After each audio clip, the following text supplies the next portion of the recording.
നമ്മൾ ജിമ്മിലൊക്കെ പോകുന്നവർക്ക് എപ്പോഴും സ്വീറ്റ്സ്, ഐസ്ക്രീം, ചോക്ലേറ്റ് ഒക്കെ കഴിക്കാൻ ഭയങ്കര ക്രേവിങ്സ് ആയിരിക്കും.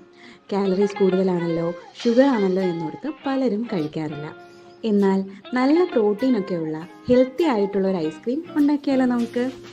ഇതുണ്ടാക്കാൻ നമുക്ക് അധികം ഇൻഗ്രീഡിയൻസ് ഒന്നും വേണ്ട.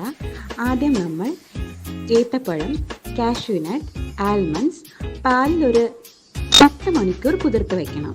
എന്നിട്ട് അത് നന്നായി മിക്സിയിലിട്ട് ക്രീമി ആയിട്ട് ബ്ലെൻഡ് ചെയ്യണം.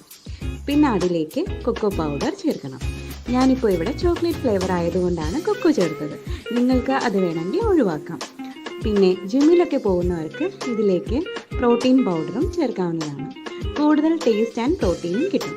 അത് കഴിഞ്ഞ് എല്ലാം ബ്ലെൻഡ് ചെയ്തിട്ട് അതിലേക്ക് ഗാർണിഷ് ചെയ്യാനായിട്ട് നമുക്ക് കുറച്ച് ഡ്രൈ ഫ്രൂട്ട്സും നട്ട്സും എല്ലാം ചേർക്കാം. പിന്നെ ഒരു ട്രേയിലാക്കി ഫ്രീസറിൽ വെക്കാം. ഇപ്പോൾ ഫ്രീസറിൽ വെച്ചത് ഒരു 10 hours കഴിഞ്ഞു. ഇനി നമുക്ക് എടുത്ത് നോക്കാം. ഐസ്ക്രീം ഇപ്പോൾ നല്ലപോലെ ഫ്രീസ് ആയിട്ടുണ്ട്. നമുക്കൊരു സ്കൂപ്പ് എടുത്ത് ടേസ്റ്റ് ചെയ്ത് നോക്കാം. നല്ല ടേസ്റ്റ് ഉണ്ട്. ശരിക്കുമുള്ള ഐസ്ക്രീമിൻ്റെ ടേസ്റ്റ് ഒന്നും ഇല്ലെങ്കിലും ഇത് കഴിച്ചാൽ ഹെൽത്തി ആണെന്നുള്ളൊരു കാര്യം കൂടെ ഓർത്താൽ അതിലും ടേസ്റ്റായിട്ട് നമുക്കിത് കഴിക്കാം. എല്ലാവരും ഒന്ന് ട്രൈ ചെയ്ത് നോക്കണേ, എസ്പെഷ്യലി നമ്മുടെ ജിമ്മിലൊക്കെ പോകുന്ന ഹെൽത്ത് കോൺഷ്യസ് ആയിട്ടുള്ള ആളുകൾ.